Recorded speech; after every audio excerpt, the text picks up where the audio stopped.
Muy bien, pues abran su Biblia, los que traen su Biblia, los que traen su teléfono, los que traen su tablet, donde sea que ustedes estudien la palabra de Dios.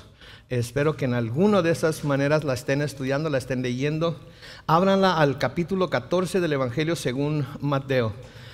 El Evangelio según Mateo, capítulo 14. Y vamos a orar. Bendito Padre Celestial, al abrir tu palabra, pedimos que por el poder de tu Espíritu Santo, Señor, y por la gracia que tú repartes a cada uno de acuerdo a su necesidad, nos ayudes, Señor, para abrir los ojos y nuestro corazón y nuestro entendimiento delante de ti, para escuchar lo que tu palabra dice y que tu Espíritu Santo hable a cada uno de nosotros en cuanto a cómo ponerlo en práctica en nuestras vidas. Señor, aprovechamos este tiempo también para pedirte por las personas que están visitándonos desde Ucrania durante esta semana y seguirán haciéndolo por las próximas semanas. Señor, pedimos tu bendición para ellos, tu protección para ellos, tu consuelo para ellos. Algunos de ellos han dejado familia allá en Ucrania, algunos de ellos, Señor, están preocupados por esa familia. Quizás alguno ha perdido ya algún ser amado. Señor, bendícelos, guárdalos, protégelos y ayúdanos a nosotros a ser tus pies y tus manos y suplir para las necesidades de ellos según tú nos des oportunidad. Así es que nos encomendamos a ti en el estudio de tu palabra una vez más y pedimos, oh Dios, que delante de ti, Señor, podamos una vez más abrir bien los ojos, abrir nuestros oídos y recibir todo lo que tienes para nosotros. Pedimos todo esto y te damos gracias por ello en el nombre de Cristo Jesús. Y todos los hijos de Dios dicen: amén, amén. Muy bien. Entonces, Mateo capítulo 14, seguimos nuestro estudio en el Evangelio según San Mateo.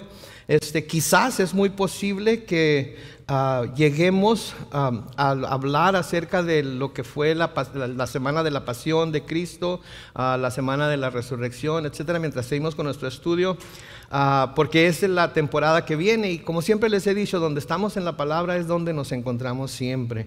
Así es que vamos a buscar que las Escrituras nos guíen y vamos a buscar en donde sea que estemos que el Señor hable a nuestro corazón. Amén. Entonces seguimos en el capítulo 14 del Evangelio según San Mateo, y si ustedes recuerdan, la semana pasada estudiamos acerca de la alimentación de los 5,000 hombres, más mujeres y niños, ¿verdad? Y Jesús hizo durante ese tiempo en ese estudio un milagro frente a miles de personas. Noten por favor que hizo este milagro frente a miles de personas. No estaba a escondidas, no lo estaba haciendo nada más delante de unas cuantas personas, eran miles. Todos los que estaban ahí pudieron ver que había ¿cuántos panes? ¿Y cuántos peces? Okay. Y el Señor los usó para alimentar a 5,000 hombres, más mujeres y niños. Entonces todos vieron el milagro que se hizo. Pero ahora, ¿sí?, en el relato que sigue va a ser un milagro que va a ser solo para los ojos y experiencia de sus discípulos. Solo para los ojos y experiencia de sus discípulos. ¿Sí? Y podemos de aquí extraer un par de cosas. Una, que hay ciertas cosas que las Escrituras tienen y que el Señor dejó que es para todo mundo. Cualquiera lo puede escuchar, cualquiera lo puede entender, cualquiera puede darle sentido a lo que se está diciendo. Pero hay cosas, enseñanzas, sí, que el Señor ha dejado únicamente para los que son sus discípulos, los que son verdaderamente sus discípulos, los que tienen hambre y deseo de saber más acerca de Él, de saber cómo opera, de saber cómo se mueve y de ver su poder moverse en medio de ellos. Y entonces tenía la audiencia bastante amplia, bastante grande, pero luego estaba su círculo. Y una de las cosas que me gustaría a mí como pastor exhortarles a hacer es parte de ese círculo interno de los que siguen a Jesús. No solamente los que vienen con la multitud, no solamente los que están cuando hay mucha gente ahí, sino que son aquellas personas que diariamente en su tiempo privado, en su tiempo personal, buscan la manera de estar cerca de Jesús y buscar escuchar su voz. ¿Verdad? También podemos extraer de aquí que el Señor no ministraba nada más cuando había un gentío de gente. Él estaba dispuesto a cumplir con su misión no solamente delante de las multitudes, en donde todo el mundo podía ver lo que hacía, pero también delante de grupos pequeños de seguidores que andaban donde quiera que él andaba. Es fácil seguir a las multitudes, es fácil esconderse entre las multitudes. Es fácil mantenerse anónimos entre las multitudes. Llegamos, nos sentamos hasta bien atrás, escuchamos la música, escuchamos la predicación, nos gusta, no nos gusta, no le decimos a nadie, simplemente nos vamos y nadie nos conoce. Es difícil en un grupo más pequeño. Es difícil en un grupo en donde todos tenemos la oportunidad de sentarnos los unos con los otros a platicar, donde buscamos a gente que nos ayude en oración por situaciones que tenemos o situaciones por las que estamos pasando, que de hecho les recuerdo lo que nuestra hermana Sandra dijo, siempre hay personas del Ministerio de Hospitalidad que están dispuestos a orar por y con ustedes. ¿Sí? Y quiero por favor los que estén aquí del Ministerio de Hospitalidad que se pongan de pie ahorita. Ahí donde están, pónganse de pie, los que están aquí que son parte del Ministerio de Hospitalidad. Vean a su alrededor cuando necesiten oración, cuando necesiten que alguien venga a su lado y ore por y con ustedes. Ellos son los que deben buscar y cualquiera de ellos estarán dispuestos a orar por ustedes. Gracias, gracias. Entonces, es más difícil esconderse cuando hay grupos pequeños, en donde todos nos podemos conocer, en donde nos damos el tiempo para pasar, para disfrutar del compañerismo de los unos con los otros. Y creo que esto nos habla mucho acerca del Señor Jesús en cuanto a su corazón. Su corazón por los grandes grupos, pero también su corazón por el grupo pequeño. Es importante que nos demos cuenta de eso, porque a menudo tenemos la idea de que el Señor Jesucristo, donde quiera que habló delante de multitudes. Y no hubo tiempos en los que habló a un grupo reducido que querían escucharlo, que lo buscaban para escucharlo. Ahora, de nuevo, en este relato que vamos a ver aquí, es un relato muy, muy famoso, todos lo conocen, estoy seguro que todos lo conocen. Y en mi Biblia tiene un encabezado que dice, Jesús camina sobre las aguas. Así de sencillo, Jesús camina sobre las aguas. Entonces, vamos a ver este relato y vamos a ver qué tiene que ver con nosotros hoy.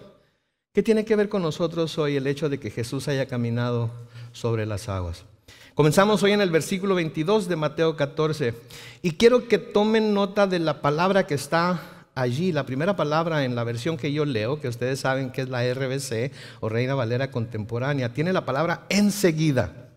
Enseguida. Cuando ustedes oyen la palabra enseguida, ¿en qué piensan? Rápido, de volada, muévanse, ¿verdad? Y eso es lo que quiere decir, de hecho, la palabra que se traduce enseguida del idioma griego quiere decir inmediatamente después. ¿Después de qué? Después de que alimentó a los 5,000, después de que todos recibieron lo que necesitaban. Inmediatamente después Jesús, y en mi Biblia tiene otra palabra importante aquí, que es hizo. Jesús hizo, que también puede significar o puede traducirse obligó a. Entonces, inmediatamente después de lo que hizo, Jesús obligó a que sus discípulos entraran en la barca y que se adelantaran a la otra orilla mientras Él despedía a la multitud. Recuerden que Él había pedido que estuviera una barca lista, precisamente por las multitudes, y si se sentía muy apretujado, se subía a la barca y la hacían a más mar adentro y de ahí podía predicar. Pero en este caso los hace a ellos, los obliga a ellos a que entren en la barca y que se adelanten a ir a la otra orilla, mientras Él despedía a la multitud. Ahora, por las palabras usadas en este versículo, pareciera ser que había una cierta urgencia de parte de Jesús de que sus discípulos comenzaran su viaje hacia el otro lado del lago, aunque Él no fuera a ir con ellos. Hay una razón que muchos comentaristas dan por lo que el Señor hizo esto. Y algunos comentaristas sugieren que el Señor estaba apurado por despedir a los discípulos, no a toda la multitud, a los discípulos de ahí, porque Él sabía que la gente que había visto la señal de la alimentación de los 5,000, más las mujeres y niños, por la gran obra que hizo, estaban disponiéndose a hacerlo rey, a proclamarlo rey. Ahora, ¿cómo sabemos esto? Bueno, pues por eso es necesario, como les dije la semana pasada, todo el consejo de Dios, porque el evangelista Juan es el que nos dice en Juan capítulo 6, los versículos 14 y 15, nos dice, al ver a aquellos hombres la señal que Jesús había hecho de alimentar a los 5,000, dijeron, verdaderamente este es el profeta que había de venir al mundo. Y cuando Jesús se dio cuenta de que iban a venir para apoderarse de él y hacerlo rey, volvió a retirarse a un monte solo. Pero no antes, sin haber enviado a sus discípulos a que cruzaran el mar sin que Él fuera con ellos. ¿Por qué lo hizo? Porque Él no quería que sus discípulos fueran influenciados porque la multitud quería hacer, por lo que la multitud quería hacer de promover a Jesús públicamente como el Mesías antes de tiempo. Sí, porque no quería que sus discípulos fueran influenciados por lo que la multitud quería hacer al promoverlo como el Mesías antes de tiempo. Todos, y puede decir que algunos digan, no, yo no, pero todos somos influenciados cuando estamos en bola. Cuando estamos en una multitud, todos podemos ser influenciados por esa multitud, por esa bola, ¿verdad? Mi papá era una de las cosas que decía, que solos mi hermano y yo no hacíamos nada, pero luego cuando nos juntábamos con la pandilla de la colonia, calle, boca, pared, lengua. Y es cierto, ¿verdad? Es cierto, estamos solos y podemos estar muy tranquilos, pero luego llega la pandilla, llega ¿verdad? Los amigos, ¿verdad? Y empiezan a sonsacarlo a uno, que vamos, que para allá, que para acá y que más allá. Y uno, aunque no quiere de principio, porque sabe que quizás lo que le están tratando de convencer a uno de que haga no es correcto, a veces tiene la tendencia a caer en la trampa, ¿no es cierto? En Mexicali se acostumbraba mucho, no sé si todavía se acostumbra, pero se acostumbraba mucho a ir a San Felipe para Semana Santa. Y me acuerdo que una de esas Semanas Santas que estábamos de vacaciones de la escuela, andábamos un grupo de amigos y mi hermano y yo en un carro que un amigo mío no le había pedido prestado a su hermana, pero que como vio las llaves mal parqueadas, decidió que lo iba a agarrar y nos íbamos a ir a dar la vuelta. Pues, ¿qué hace un camarada? ¿Qué hace un joven cuando de repente se encuentra con las llaves de un carro? Y este era un Mustang 65, así es que calle, boca, pared, lengua, ¿verdad? ¿Qué hace? No puede andar solo, ¿verdad? Tiene que ir por los amigos. Y anduvo de casa en casa, ¿sí? Wichi, vente, vámonos. Les hablé de fantasma, vente, vámonos. Les he hablado de mis amigos, ¿verdad? Lo Pocho, ese es mi hermano, vámonos. Que a mi hermano decía Pocho. Charlie, ¿quién cree que era el Charlie? Miguel Hidalgo. Vente, vámonos. Ya andamos en el carro y no andábamos nada más ahí turisteando por la Reforma y viendo muchas, no andábamos. ¿Verdad? Y luego de repente después, porque no se necesita mucho a esa edad, con unas 2 ya se pierde todo sentido de responsabilidad, ¿verdad? Luego a uno se le pregunta, vámonos a San Felipe. Ande pues. Y andábamos en shorts, algunos andábamos descalzos. Vámonos a San Felipe. Y pues vámonos. En el camino, antes de salir de Mexicali, a mi hermano como que le remordió la conciencia. Dijo, no, yo me voy a bajar y me voy a ir a la casa. Y yo tratando de convencerlo, porque yo no quería meterme en problemas solo cuando volviera. ¿Sabes qué? Vamos, ándale, que vamos a venir hoy mismo y quién sabe qué. Ni cuenta se va a dar el jefe. Que quién sabe. Se bajó y se fue. Pues yo creo que mi hermano se puso a orar por mí. No estoy seguro, nunca me lo dijo.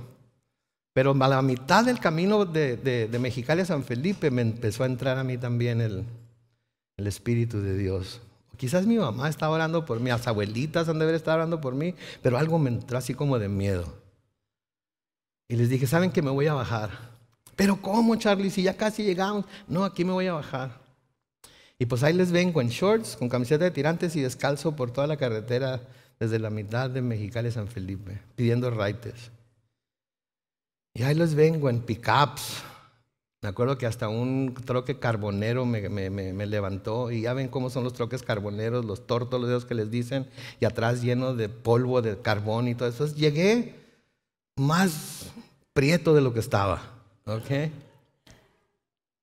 Pero me bajé y me subí. ¿Cuál es el punto de esto? El punto de esto es que aun cuando uno tiene miedo a los resultados de lo que va a hacer, si estamos en bola es más fácil, ¿cierto o no es cierto? Entonces el Señor sin duda tenía miedo de que sus discípulos fueran influenciados por lo que la multitud quería hacer, de promoverlo públicamente como Mesías antes de tiempo. Y para Él era más importante esperarse a que el tiempo correcto llegara en lugar de responder a un grupo de personas emocionadas. Las emociones son muy engañosas, ¿ok? Las emociones son muy engañosas. Por eso el mundo, cuando trata de convencer a la gente de que siga sus métodos, de que siga sus caminos, usa las emociones para tratar de atraer a la gente, para tratar de atraer a los jóvenes. ¿sí? Usa sus emociones, trata de usar sus emociones. Si se siente bien, no tiene nada de malo. Si te causa placer, no tiene nada de malo. Si todo el mundo lo está haciendo, no tiene nada de malo. Trata de usar las emociones de la persona, las emociones del hombre, de cualquier edad, de hecho, para tratar de embabucarlo para que se haga el pecado. Y el Señor no quería que sus discípulos fueran influenciados por estas personas. Él quería revelarles, como vamos a ver más adelante, lo que Él era, lo que Él había venido a hacer y cuándo lo iba a hacer. Él era el que quería ser el que les informara de esto. Entonces, noten lo que hace. Versículo 23. Luego de despedir a la gente, subió al monte a orar aparte. Y cuando llegó la noche, Jesús estaba ahí solo. Entonces se van sus discípulos, ya cuando los ve que se han separado de la orilla del mar, se pone a despedir a la gente. ¿Cómo la despidió? No tengo la menor idea. A lo mejor les dijo Dios les bendiga, a lo mejor les dijo la próxima vez que pase por aquí, por favor no vayan a dejar de venir a escuchar las enseñanzas, o si alguien no fue sanado hoy, la próxima vez que ande por aquí es posible, los pudiéramos saber. Yo no sé, pero la despidió, les dijo que se fueran a sus casas. Ahora, muchas de esas personas andaban lejos de su casa, así es que no necesariamente se pudieron haber ido a su casa, pudieron haberse quedado ahí alrededor. Pero las despide, al fin de cuentas. Y luego se nos dice que una vez que la despidió, subió al monte a orar aparte. Y cuando llegó la noche, Jesús estaba ahí solo. El Señor Jesucristo, si solía querer siempre o tener siempre un tiempo a solas en oración con el Padre. No importa qué hora del día fuera, no importa qué hubieran andado haciendo durante el día, y podemos ver a través de los evangelios que probablemente el Señor Jesucristo y sus discípulos estuvieron ocupados, lo que ahora llamamos casi 24/7. Si hubiera habido luz, hubiera tenido que ministrar 24 horas al día, 7 días por semana. Pero como no había luz, se apagaba, etcétera, el día se acababa, se iban a descansar. Pero noten que Él, en lugar de irse a descansar, en lugar de buscar una barca que le diera un raite a alcanzar a los discípulos, o qué sé yo, rentar un camello y seguir la orilla del mar de Galilea para llegar a donde ellos se suponía que debían estar, después de haber estado sirviendo, después de haber estado sanando, después de haber estado enseñando a las multitudes, ¿sí? Noten qué hace. En lugar de irse a descansar, ¿qué hace? Va y busca un lugar en donde pudiera estar solo y se pone ¿a qué? A orar. ¿Saben qué? Yo creo que la manera de relajarse de nuestro Señor Jesucristo era orar. Todos tenemos diferentes maneras de relajarnos, ¿verdad? A mí me gusta relajarme, como antes de irme a dormir, me gusta relajarme con una tacita de café, como a eso de las 11:30 de la noche. Y le digo una cosa, no me hace efecto a mí el café. Ya estoy bien cafeinado. Yo ya vencí los efectos del café.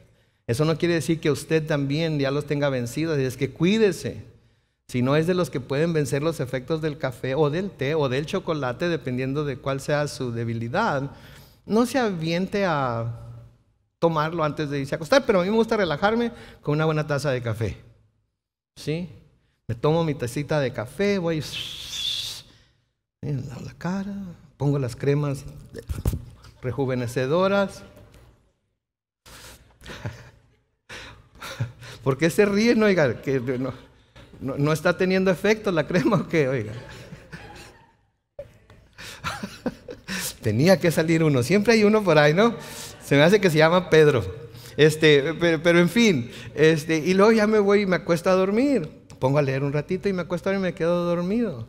Sí, el Señor parecía que su manera de relajarse era descansar era pasar tiempo en oración. Y creo que esa es una muy buena manera de relajarnos y descansar y dejar el día, las preocupaciones del día, el trabajo del día en las manos del Señor. Y ahora sí, en paz me acostaré y asimismo dormiré, porque solo tú, Señor, me harás estar confiado.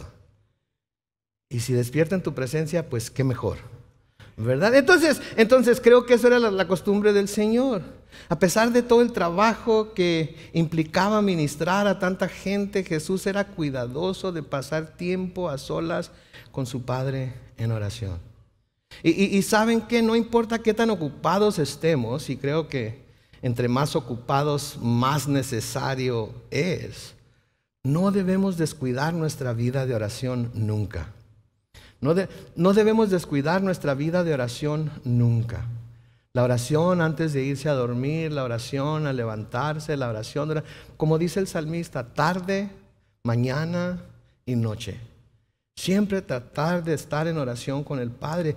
Pablo nos dice en 1 Tesalonicenses 5:17, ¿qué nos dice? Orad, ¿cuánto tiempo? Siempre. Debemos estar en constante oración. Y eso no quiere decir que vamos a arrodillarnos en donde quiera que estemos, o vamos a meternos abajo del escritorio en la oficina, o nos vamos a cerrar en nuestro carro cuando estamos trabajando. No, eso quiere decir que constantemente andamos platicando con Dios, estamos platicando con Él, exponiéndole nuestra situación, dándole gracias, adorándolo, etcétera, etcétera. ¿Sí? Y este es el ejemplo que Jesús nos ha dejado en las Escrituras. Y si Él, siendo el Hijo de Dios, lo veía como una necesidad, creo que nosotros, y déjenme cambiar esto, si Él, siendo el unigénito Hijo de Dios, sentía que esta era una necesidad para Él, creo que nosotros lo necesitamos más. ¿No creen ustedes? Creo que eso lo necesitamos más y no debemos descuidar esa parte de nuestro caminar espiritual, esa parte de nuestra vida espiritual. Y el Señor siempre, siempre anduvo buscando el momento, el tiempo, como les digo, tarde, mañana, etcétera, etcétera, para orar. En Lucas capítulo 5, los versículos 15 y 16, Lucas 5, 15 y 16, dice, pero su fama seguía extendiéndose. Y si su fama seguía extendiéndose, lo que sigue ahí sería lo normal. Y mucha gente se reunía para escucharlo y para que lo sanara de sus enfermedades. Una vez más, debo recalcar esto, que se reunía primero que todo para escucharlo y para que lo sanara de sus enfermedades. Es muy importante que nos demos cuenta de esto. Porque lo que importaba era que lo escucharan, que escucharan su voz, que escucharan su palabra, que escucharan sus mandamientos. Y después la sanidad. Porque déjenme decirles algo, mis hermanos. Si nuestra alma no está sana, no importa qué tan sano esté nuestro cuerpo, no nos va a ir bien. Nuestra alma tiene que estar sana, mucho más sana que nuestro cuerpo. Porque llega el momento, se los digo por experiencia, en que podemos estar sanos, pero de todas maneras hay dolores, de todas maneras nos quejamos, de todas maneras hay achaques. Pero cuando nuestra alma está sana, aún en medio de todo ello, seguimos teniendo gozo, seguimos siendo felices, seguimos teniendo esperanza en el Señor. Y buscamos acercarnos más y más a Él, porque sabemos que si nuestra alma está saludable, entonces todo lo demás va a tener salud. Amén. Entonces, pero su fama seguía extendiéndose y mucha gente se reunía para escucharlo y para que los sanara de sus enfermedades. Versículo 16 dice, pero Jesús se retiraba a lugares apartados para orar. Entonces sí, lo seguían muchos. Sí, querían escuchar sus enseñanzas, querían ser tocados por Él para ser sanados. Pero llegaba el momento en el que el Señor decía, ok, ya hice lo que iba a hacer hoy. Sí, ahora tengo que retirarme y tengo que apartarme para orar. Tengo que conectarme a Dios para volver a cargar la pila. ¿Ok? ¿Cuántos tienen carro eléctrico aquí hoy? No diga. Pronto nos van a hacer a todos que tengamos carro eléctrico. Pero ¿saben qué? No nos va a servir de nada el carro eléctrico si después de que lo usamos, no que lo conectamos a la fuente. ¿Verdad? Así de igual manera, cuando expedimos todas nuestras energías espirituales, ¿sí? Ya nuestro espíritu no está fuerte, nuestra alma no está sana y necesitamos volver a conectarnos a la fuente. Que dice el Señor Jesucristo, aparte de mí, nada pueden hacer. Entonces tenemos que conectarnos a Él periódicamente, tenemos que ir a conectarnos. Pudiéramos hablar de la misma manera de la gasolina, pero está muy cara y no quiero recordarles ahorita lo que están pagando por gasolina. Entonces, así como el carro necesita la fuente de energía, ya sea la gasolina, el diésel, la electricidad, nosotros necesitamos también conectarnos con el Padre por medio del Espíritu Santo, en el nombre del Hijo para ser fortalecidos, ¿sí? Y eso era lo que Jesucristo hacía. Después de todo lo que tenía que hacer, después de que enseñaba, después de que sanaba, sí, se iba a lugares apartados a orar, pero no solamente lo hacía al final del día. sino que lo hacía temprano por la mañana también. En Marcos capítulo 1 y el versículo 35, Marcos 1:35 dice, ¿qué dice? Muy de mañana, cuando todavía estaba muy oscuro, Jesús se levantó y se fue a un lugar apartado. ¿Para qué? Para orar. Era muy de mañana, todavía estaba oscuro. Todavía ni siquiera había una señal de que el sol fuera a asomarse y el Señor Jesucristo ya se había levantado y se había apartado para orar. Se había levantado para orar. Ahora, no me malentiendan, ¿ok? No quiero ser como esos pastores que, así es que todos empiezan a levantárseme a las 4:30 de la mañana y se me ponen a orar porque, no, lo hacía en la mañana, lo hacía en la tarde, pero lo hacía. Ahora, ¿cuándo es su mejor tiempo para hacerlo? Usted hable con Dios. Y cualquiera que el Señor diga, este es tu mejor tiempo para hacerlo, hágalo en ese tiempo, pero propóngase hacerlo para que pueda ser dirigido por el Espíritu Santo, ser fortalecido por ese mismo Espíritu y pueda escuchar la voz de Dios cuando menos una vez en el día. Sí, y tenemos que pasar el tiempo necesario para escuchar su voz. Porque a veces nuestra oración se vuelve en una lista de mandado que le queremos dejar a Dios para que se encargue de ello, ¿verdad? ¿Verdad? Es nada más pedir, pedir y pedir, ¿verdad? Pero la oración es más que eso. La oración es tener comunión con Dios, es tener una plática con Dios. No es un monólogo, sí, debe ser un diálogo. Y por eso la oración debe llevarse a cabo a solas, sí, pidiendo a Dios que nos hable, quizás con la Biblia abierta, para que nos pueda hablar a través de su palabra. Entonces, al final del día, temprano en el día, y saben que a menudo lo hacía pasándose toda la noche orando. Pasándose toda la noche orando. Yo sé que muchos de nosotros hemos ido a vigilias, ¿sí? Y vamos para orar toda la noche. Pero sean honestos. Cuando hemos ido a las vigilias, nos echamos un sueñito entre hermano y hermano, ¿verdad?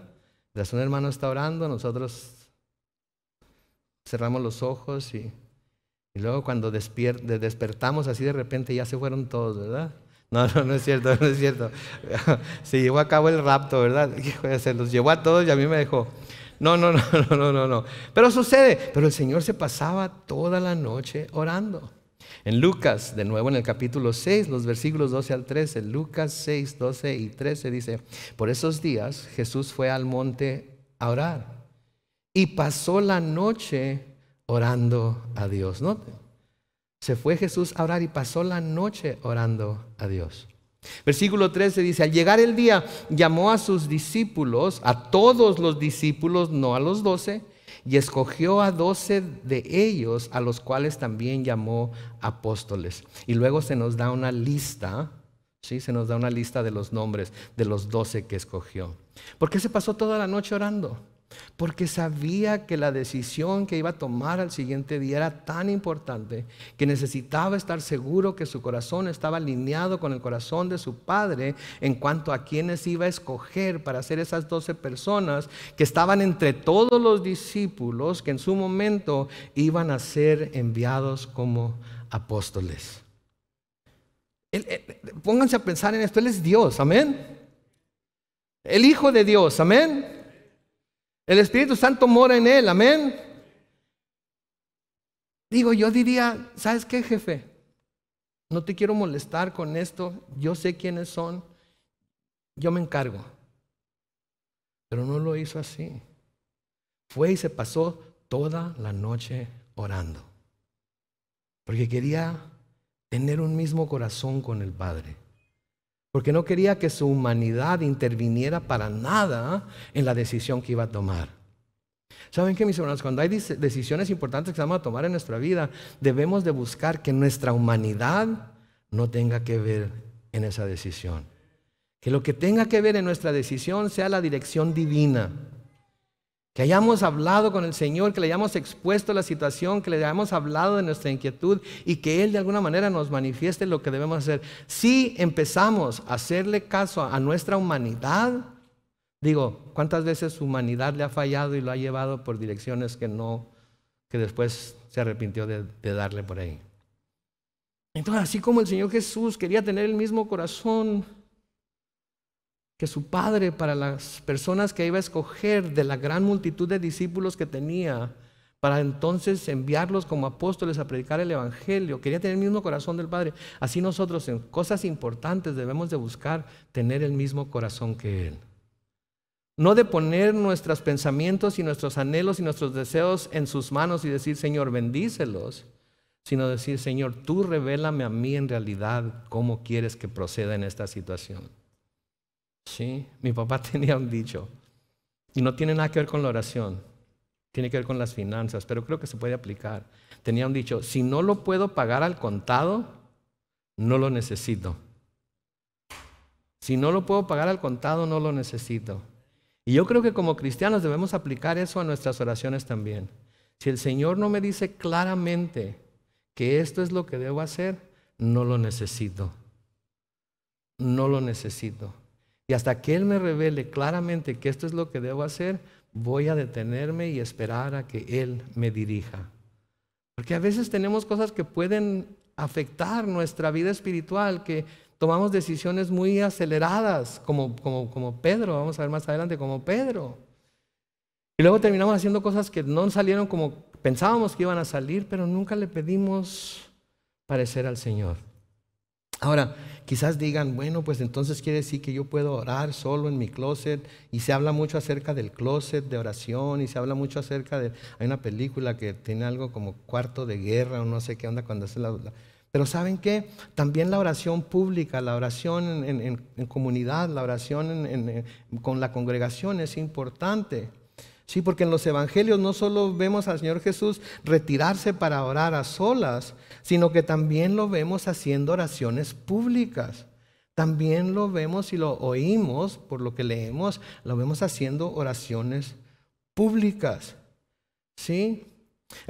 Una ocasión el Señor estaba enseñando a la gente y estaba contestando preguntas de los discípulos de Juan. ¿Se acuerdan ustedes? Lo leímos anteriormente en un capítulo anterior en Mateo. Estaba contestando preguntas que los discípulos de Juan le habían traído, Juan el Bautista. Y mientras estaba haciendo esto, mientras está en la enseñanza, mientras está delante de toda la gente, en Mateo capítulo 11, los versículos 25 y 26, Mateo 11, 25 dice, en ese momento Jesús dijo, ¿cuál momento? En el que está enseñando, en el que está contestando las preguntas que se le están haciendo. En ese momento Jesús dijo, te alabo, Padre, Señor del cielo y de la tierra, porque estas cosas las escondiste de los sabios y de los entendidos y las revelaste a los niños. Sí, Padre, porque así te agradó. Ahí mismo, mientras estaban haciéndole estas preguntas y él estaba contestándolas, ahí mismo se detuvo y oró al Padre. Y noten lo que hace en su oración, lo alaba. ¿Sí? Lo alaba y lo adora por quien Él es, Señor del cielo y de la tierra. ¿Sí? Lo alaba por lo que Él ha decidido hacer, que estas cosas de las que estaban hablando las escondió de los sabios y los entendidos y se las reveló a los niños. Lo alaba porque reconoce que esta es la voluntad de Dios, porque así te agradó. ¿Sí? Y esa es una de las razones por las que debemos orar públicamente. Porque si se dan cuenta aquí, el Señor Jesucristo está básicamente dando testimonio a través de su oración de quién es el Señor. Es su Padre, es el Señor que reina sobre los cielos y la tierra. Es el Señor que decide a quién o delante de quién va a esconder ciertas cosas y a quién se las va a revelar independientemente de quiénes sean. Y está dando testimonio de que el Señor va a cumplir su voluntad, pase lo que pase, se oponga a quien se oponga, no importa quién diga lo que tenga que decir. ¿Sí? Entonces hizo una oración pública. ¿Se acuerdan cuando su amigo Lázaro murió? ¿Recuerdan el recuento de la muerte y resurrección de Lázaro? Cuando finalmente llega y Lázaro ya tiene tiempo de estar muerto, les pide que quiten la piedra de enfrente de la tumba. Sí, y Marta le dice, Señor, pero ya huele mal. Ya huele mal, ¿cómo que le quiten la piedra delante de la tumba? Ya tiene tiempo muerto. Sí. En Juan capítulo 11, en el versículo 40, Juan 11:40, Jesús le dijo, ¿no te he dicho que si crees verás la gloria de Dios? Y entonces quitaron la piedra. Y Jesús, levantando los ojos a lo alto, dijo: Padre, te doy gracias por haberme escuchado. Yo sabía que siempre me escuchas, pero lo dije por causa de la multitud que está alrededor, para que crean que tú me has enviado. Entonces llega con Marta, con María. Lázaro ya está sepultado. Les dice: quiten la piedra de enfrente. Quitan la piedra. ¿Y qué hace? Levanta una oración al Señor. ¿Ustedes creen que Jesús no hubiera podido decir: Lázaro, sal de ahí? ¿Y que Lázaro hubiera salido? Claro que hubiera sucedido. Pero eleva una oración. ¿Para qué? Él nos dice ahí por qué elevó esa oración. ¿Para qué elevó esa oración? Por causa de la multitud, para que lo escuchara la multitud. De nuevo, esa es una de las razones por las cuales debemos orar públicamente, debemos orar como congregación, debemos orar como comunidad. Porque es una forma en la que adoramos a Dios por medio de la oración, por quien Él es. Alabamos a Dios por lo que Él ha hecho en nuestra vida, lo que lo convierte en un testimonio, ¿sí? Y le damos gracias y reconocemos su poder para hacer su perfecta voluntad en nosotros, ¿sí? Entonces no debemos de descuidar ese tiempo de oración. No debemos de descuidar ni el tiempo de oración solitario nosotros con el Padre, pero tampoco debemos descuidar el tiempo de oración con la congregación. Sí, en Juan capítulo 17, los versículos 1 al 3, esta es la oración del Señor. Esta es la oración que el Señor hizo por sus discípulos, hizo por los que íbamos a creer por medio de su testimonio, y finalmente sabemos que lo hizo por la iglesia. Juan capítulo 17, los versículos 1 al 3. Jesús habló de estas cosas y, levantando los ojos al cielo, dijo: Padre, la hora ha llegado. Glorifica a tu Hijo para que también tu Hijo te glorifique a ti. Como le has dado potestad sobre toda la humanidad para que dé vida eterna a los que le diste, perdón. Y esta es la vida eterna, que te conozcan a ti, el único Dios verdadero, y a Jesucristo, a quien has enviado. ¿Se vean ustedes lo que está haciendo el Señor Jesucristo ahí? Levanta los ojos al cielo, delante de toda la gente. Y le dice: Padre, la hora ha llegado, glorifica a tu Hijo para que también tu Hijo te glorifique a ti. Él sabía cómo iba a tener que glorificar al Padre, amén. Pero cuando dice glorifica a tu Hijo, al mismo tiempo está como diciéndole: Señor, dame el valor, dame el denuedo, dame la seguridad de que con lo que va a pasar te voy a glorificar a ti. ¿Cuántas veces nos hemos puesto a pensar antes de hacer nuestra oración si lo que vamos a pedir de hecho va a traerle gloria a Dios o no? Sí, Jesús aquí estaba pidiendo que lo que Él iba a pedir trajera gloria al Señor, que lo que Él iba a pasar trajera gloria al Señor. Y luego noten en el versículo 2 de Juan 17: como le has dado potestad sobre toda la humanidad para que dé vida eterna a todos los que le diste. ¿Sí? Ahora está diciendo: ¿saben qué? Yo, el Hijo de Dios, tengo la autoridad, tengo la potestad para darles vida eterna. Si el Señor los ha traído a mí, si mi Padre los ha traído a mí, yo tengo la potestad para darles la vida eterna. Y luego dice en el versículo 3: y esta es la vida eterna, que te conozcan a ti, el único Dios verdadero, y a Jesucristo, a quien has enviado. ¿Se fijan cómo predicó el evangelio ahí mero? ¿Sí? ¿Ustedes creen que a veces viene gente a la iglesia que no es creyente?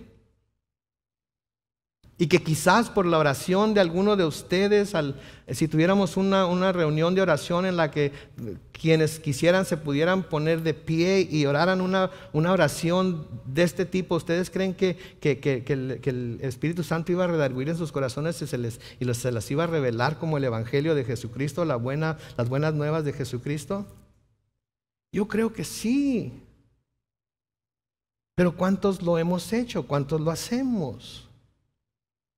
¿Cuántos nos obligamos a nosotros mismos a ir a un servicio de oración con ese propósito de glorificar al Padre, de pedirle que sea glorificado en y a través de nosotros, de reconocerlo por lo que Él ha hecho en nuestras vidas y que nuestra oración sea no solamente una plegaria y un reconocimiento de quién Él es y de lo que ha hecho, sino que sea un testimonio para los demás. Sí, que sea un testimonio para los demás. Aquellos que tienen temor de predicar el Evangelio uno a uno con las personas, ¿saben qué? Vengan al servicio de oración los domingos en la mañana, en la tarde, cuando nos podemos reunir, y oren de manera de testimonio, dando gracias a Dios por lo que Él ha hecho. En nuestros grupos de las damas, cuando están teniendo sus estudios, separen un tiempo para orar y que haya varias hermanas que oren de esta manera, glorificando a Dios, dando testimonio de la grandeza de Dios, pidiéndole a Dios que tocara a cualquiera que estuviera entre ellas, que no es creyente todavía. En nuestro grupo de lectura, separar unos momentos para orar, para que todos estemos en la misma página y pidamos los unos por los otros. Entonces, esta es la costumbre del Señor y esta debe ser nuestra costumbre también.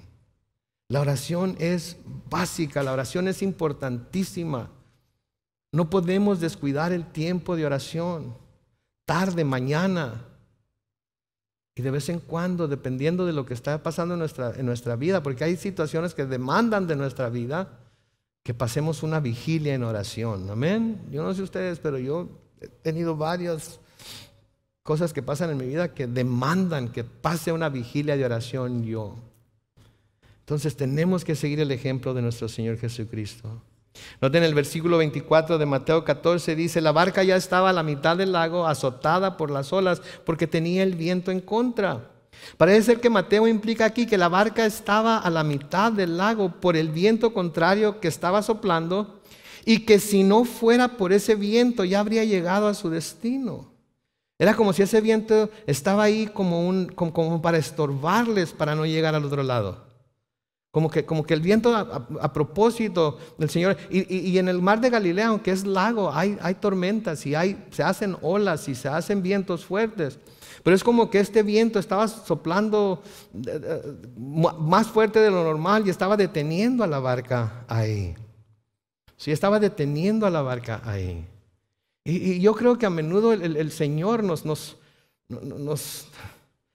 permite, sí, que nos atoremos en algunos lugares. ¿Alguna vez se ha sentido atorado?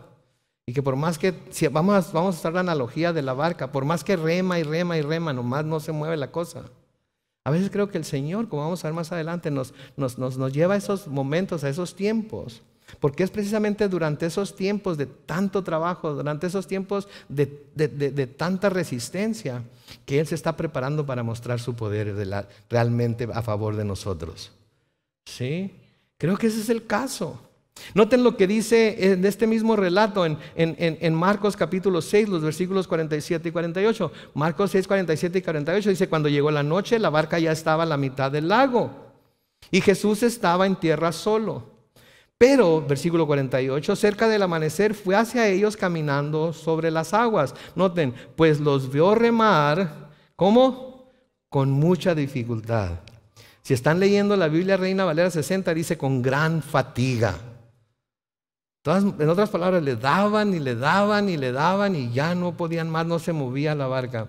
¿Por qué? Porque tenían el viento en contra. Sí, tenían el viento en contra. Esto hizo el intento de pasar, o eso en contra, por lo que tuvieron problemas para pasar el lago. Y de nuevo, creo que podemos pasar por alto aquí, viento en contra. Y luego hizo el intento, dice en la Reina Valera 60, de pasar de largo. Entonces, ¿qué quiere decir esto? Que los vio remando, se fue caminando por el agua, casi llegó a donde estaban ellos y dijo: quédense otro rato, yo voy a seguir de largo. ¿Ok? Como que Él iba a dejarlos seguir dándole y dándole y dando, y Él iba a seguir de largo. Y creo que podemos pasar por alto el hecho de que cuando los envió al otro lado del lago, Él, siendo Dios, ¿Creen que sabía que enfrentarían esos vientos que estaban enfrentando? Sí. Sin embargo, podemos ver también en el relato de Marcos que hizo el intento, una vez que llegó a donde ellos estaban, de pasarlos de largo, de simplemente seguir él caminando y dejarlos ahí donde estaban. Y de nuevo, como les decía hace rato, a menudo el Señor nos mantiene en alguna situación que a nosotros nos puede parecer adversa, porque es por medio o en medio de esa situación que Él va a dejarnos ver su poder llevado a cabo a nuestro favor. Sí, cuando pasamos por los tiempos más difíciles y el Señor viene y nos rescata, cuando pasamos por las tormentas más peligrosas y el Señor viene y nos rescata, es cuando en realidad tenemos la oportunidad de ver que Dios es por nosotros y no contra nosotros. Que Dios siempre ha estado ahí y nada más estaba esperando la oportunidad, nada más estaba esperando que el efecto de la prueba o de la tormenta o lo que sea se llevara a cabo en nosotros para inmediatamente meter las manos y sacarnos de ella. ¿Sí? Versículo 25 dice, pero ya cerca del amanecer, Reina Valera 60 dice, cuarta vigilia, que es entre las 3 y las 6 de la mañana, Jesús fue hacia ellos caminando sobre las aguas. Y cuando los discípulos lo vieron caminar sobre las aguas, se asustaron y llenos de miedo gritaron, ¡un fantasma! Ahora imagínenselo, ¿ok? Cierren los ojos, imagínense, aquí viene un hombre vestido con una túnica, con un viento soplando en contra de por donde él iba, caminando sobre el agua, que no es nada sólido. ¿Sí? ¿Cómo se vería para los apóstoles? A medianoche, y la túnica volando por todos lados, y él caminando así como, ¿verdad? Iba a parecer un fantasma, ¿no es cierto? Iba a parecer un fantasma, iba a parecer uno de esos espantos que a veces vemos en las películas o cuando la gente se pone una sábana encima y el viento huele, etcétera, etcétera. Iba a parecer un fantasma, entonces lo vieron y dijeron un fantasma. Versículo 27 dice, pero enseguida, en cuanto los escuchó clamar un fantasma, Jesús les dijo, ánimo, soy yo, no tengan miedo. Ánimo, soy yo, no tengan miedo. La Reina Valera lo traduce, yo soy.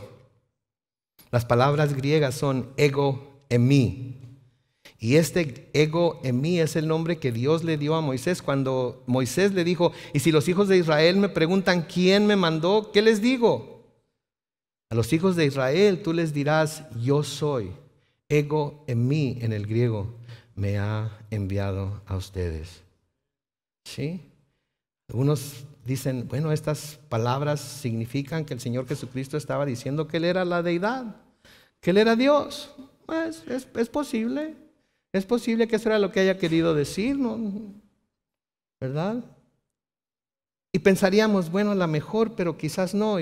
Pero la respuesta es que sí, estaba diciendo que era Dios, porque podemos ver que Jesús nunca tuvo ningún problema con usar ese nombre, aplicándolo a sí mismo. Nunca. Y a menudo cuando los fariseos y los sacerdotes lo oían usar términos como estos, a menudo lo querían apedrear por lo que decía. ¿Por qué? Porque ellos sabían exactamente lo que estaba diciendo. En Juan capítulo 8, los versículos 56 al 59, noten que dice, Abraham, a Jesucristo hablando aquí, Abraham, el padre de ustedes, se alegró al saber que vería mi día, y lo vio y se alegró. Versículo 57, los judíos le dijeron, ¿ni siquiera tienes 50 años y has visto a Abraham? Jesús les dijo, de cierto les digo, antes de que Abraham fuera, ¿qué dice? Yo soy. Ahora, pónganse a pensar en esto, antes de que Abraham fuera, antes de que él existiera, antes de que Abraham existiera como ser humano, Jesucristo estaba diciendo aquí, yo ya existía, yo ya estaba ahí. Pero noten que usa el término en tiempo presente, yo soy. Algunas versiones dicen yo era, pero lo único que quiere decir es que él ya estaba ahí. Cuando Abraham nació, creció, hizo lo que hizo, Jesús ya estaba ahí, porque Jesús es Dios desde la eternidad pasada y lo será hasta la eternidad futura. Amén. ¿Qué buscaron hacer los que escucharon sus palabras? Versículo 59. Entonces tomaron piedras para arrojárselas, pero Jesús se escondió y salió del templo. ¿Por qué tomaron piedras para arrojárselas? Por lo que había dicho. ¿Y Jesús por qué se escondió y salió del templo? Porque todavía no había llegado el tiempo en el cual tenía que ser sacrificado. Señor Jesucristo se sometía a la voluntad del Padre, pasara lo que pasara, quisieran hacer lo que quisieran hacer, Él se sometía a la voluntad del Padre. Entonces lo querían apedrear porque Jesús estaba proclamando Dios. Sí, para Jesús nunca fue un motivo de preocupación el compararse con ni hacerse igual a Dios. Y Pablo, cuando finalmente creyó en el Señor Jesús, tampoco tuvo ningún problema con decir que Jesús era igual a Dios. De hecho, en la versión Reina Valera contemporánea, que es la que estoy leyendo, en Filipenses capítulo 2 y el versículo 6 dice, hablando de Jesús, quien siendo en forma de Dios, no estimó el ser igual a Dios como cosa que aferrarse. No estimó el ser igual a Dios como cosa a que aferrarse. ¿Sí? Pero luego hay otra versión, no sé si la conocen, pero una versión que se llama Reina Valera Gómez, RVG. Y el mismo versículo, Filipenses 2:6, dice lo siguiente: el cual, siendo en forma de Dios, no tuvo por usurpación el ser igual a Dios. Y esta es la versión o es la traducción más correcta a lo que Pablo escribió. Porque ¿saben qué quiere decir usurpar? Cuando alguien usurpa el trono de algún rey, le está quitando algo que no es de él para poseerlo en lugar del verdadero rey. Y entonces usurpar quiere decir apoderarse de una propiedad o de un derecho que legítimamente pertenece a otro, por lo general con violencia. El término de Dios, ¿a quién le pertenece? A Dios. Ok, quiero que estén seguros de eso. El término Dios, ¿sí? El único que puede llevar ese nombre es Dios. Cualquier otro que quiera ponerse ese nombre está usurpando el lugar de Dios. Pero de nuevo, en Filipenses 2:6, en la versión RVG dice, el cual siendo en forma de Dios, no tuvo por usurpación el ser igual a Dios. En otras palabras, Jesús nunca se contó a sí mismo como usurpador. Y como no era usurpador, estaba tomando el título de Dios. ¿Por qué? Porque le pertenecía, porque era Dios. ¿Sí? Y esto debe darnos gran seguridad a nosotros. Gran seguridad en nuestro caminar espiritual. Esto debe darnos grande esperanza, no solamente para esta vida, sino para la vida que viene. Esto debe darnos grande esperanza, especialmente si tenemos seres amados que se nos han adelantado a la patria celestial. Esto debe darnos gran consuelo. Sí, porque ¿qué quiere decir esto? Porque quiere decir que Dios mismo es el que nos ha salvado y nos ha asegurado la vida eterna. ¿Sí? Y podemos estar seguros de que es verdad. Ay, Dios, estoy en un dilema. Si le seguimos, ahí nos quedamos. Porque si le seguimos, nos vamos a tardar otra media hora. Así es que le vamos a dejar ahí. Le vamos a dejar ahí. Y la semana que entra, vamos a ver a Pedro haciendo de las suyas una vez más. Vamos a ver a Pedro y escuchar a Pedro hablar demasiado pronto, pero también probar que tenía una gran fe. Pero también vamos a ver cómo un hombre de gran fe puede ser movido de tal manera que esa fe no le sirve de nada.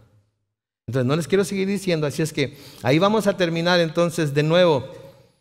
Jesús es Dios. Y esto debe darnos gran seguridad en nuestro caminar espiritual, porque podemos estar seguros de que ha sido Dios mismo el que nos ha salvado y nos ha asegurado la vida eterna. Amén. Vamos a orar mientras el grupo de alabanza pasa al frente. Señor, te damos tantas gracias, oh Dios, por tu amor, tu misericordia, por tu gracia, Señor. Te damos tantas gracias por tu palabra. Te damos gracias, Señor, por el llamado que has hecho hoy a tu pueblo, a que pasemos más tiempo en oración, Señor, en mañana, tarde, mediodía. Inclusive que busquemos en los momentos más difíciles de nuestra vida tener vigilias de oración, Padre Santo, a través de las cuales podamos buscar tu rostro y saber que sabemos que tú eres por nosotros y no contra nosotros. buscar tu rostro para estar seguros de que lo que estamos planeando hacer está en tu perfecto plan, en tu tiempo perfecto y no en el nuestro. Que busquemos, Señor, las respuestas a nuestras preguntas no en nuestra humanidad, que tan voluble puede ser, sino que ni en nuestros sentimientos, que también son muy volubles, ni en nuestras emociones, que pueden ser tan engañosas, sino que, Señor, tomemos las decisiones importantes de nuestra vida basado en lo que tú nos has hablado por medio de la oración, la comunión contigo, Señor. Como iglesia, Padre Santo, pon en nuestro corazón el deseo de orar todos juntos a ti, Señor. De que podamos reunirnos aquí en el santuario con un grupo de hermanos que vengan con el deseo de clamar a ti, pero no solamente por las necesidades que tengan, sino también para dar testimonio de lo que tú has hecho ya en sus vidas, de adorarte por quien tú eres, de alabarte por todo lo que has hecho y de poner nuestra confianza en ti, porque sabemos que tú eres fiel y que aunque nosotros fuéramos infieles, tú sigues siendo fiel, pues no puedes negarte a ti mismo. Señor, nos encomendamos a ti en esta tarde. Una vez más oramos por todas estas personas que nos están visitando, Señor, para que puedan sentir tus brazos alrededor de ellos cuando nosotros los saludamos con lo que estamos proveyendo para ellos como iglesia, Señor.